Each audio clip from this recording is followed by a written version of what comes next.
name's Steve Costa. I am the chapter leader in St. Louis, Missouri of the Life Runners running group. First thing I'd like to tell you tonight, running a marathon can be very difficult. Only 1% of the population has ran a marathon. It has been said that sports, a lot of times, is 99% mental and 1% physical. Jeff Galloway, a famous trainer, he made a statement that an easy way to run, and maybe whatever the sport may be, replace your negative thoughts with positive thoughts. So if it's cloudy outside and that's your negative, turn it into a positive. Say, well, it's cloudy, that's even better. It's a good day to run. So get out there and do it. Nice thing about, as I stated earlier, being a life runner, you're part of a team. And with that team, you have a higher motivation than just yourself when you're out there running. What they do, as far as the life runners say, when you go out there and run, you'll say the creed, which is they have a prayer for the unborn babies. And you say that before you run. And that way you're aware the whole time you're running, you're offering up your suffering for the unborn children. So that's definitely a higher purpose, and that's something that keeps you motivated. As far as who they are, Jeff Grabowski is one of the life runners. He has a book where he ran across America, and all he had was a stroller. He started on the California coast, finished in New York. He had a stroller and just some supplies. He'd run about 30 miles a day, and then he would stop each day. It took him about 4 months to do it. And like I said, he did pretty much a marathon every day. So it was very difficult. But as a life runner, he offered that suffering, the pain, up to God and the unborn baby. So it was all through prayer that got him through it. As far as life runners, another thing to tell you who they are, they range from 1 to 101.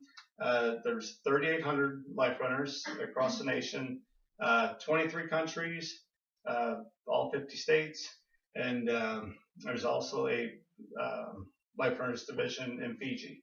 So I mean, they definitely reach out and have touched everyone.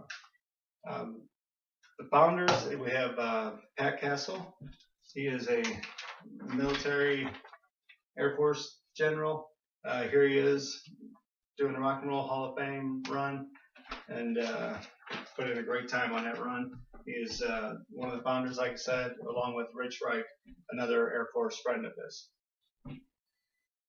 And what we do as life runners, when we're out there, we wear our blue jerseys with the life runners emblem right here.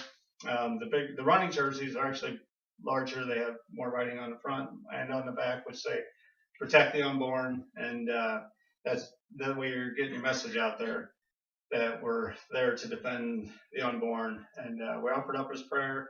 It's not confrontational. It's just silent prayer and running.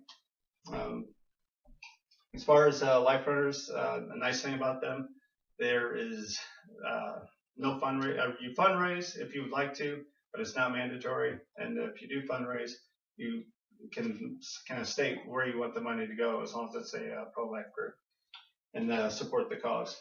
There are many events that the life runners set up throughout the year to keep you motivated and keep you feel like you're part of the team. Jeff, like I mentioned earlier, Jeff Grabowski, he had an idea after he ran across America that we should, during Lent, start on the East Coast, West Coast, North and South, and it forms a cross. Very good. Like I said, forms a cross, and through the time of Lent is when you do this run. And everybody, the team, you each take maybe 3 miles, you take a leg, and it's a great way as a team to come together and do something bigger than just you, and very rewarding. I highly recommend this. As far as operations, nice thing about the operations life runners, it's very low key, and nobody makes any money off of it. It's all volunteer work. As you can see, I'm a volunteer. I'm out there. I offer up my time, and it's just for the benefit, or just for the unborn is why you're out there. So it's an easy thing to volunteer and donate your time. There are 79 chapters around 79 chapters around the world, as I stated earlier, the 23 countries in the United States.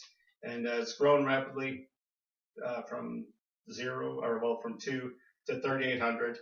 And the way we're able to communicate and keep us close together, even though we're getting very large, is through social media. And that would be with email, Facebook, Twitter, and those are some of the ways that we're able to keep in touch with each other. There is another way which to get the message out there and to keep you motivated day to day, and that is through the Life Runners devotions. And they will choose different Life Runners, and they can write a daily devotion, usually based on scripture, and they tie it into your struggles of the day. And a lot of times, even if you're not a Life Runner, but you get the emails for some reason, if you signed up and you're just a walker, it's very motivational, very inspiring. It might just help you with your day-to-day things that you're going through. And in closing, I would like to say that as far as Life Runners, it's done a lot for me.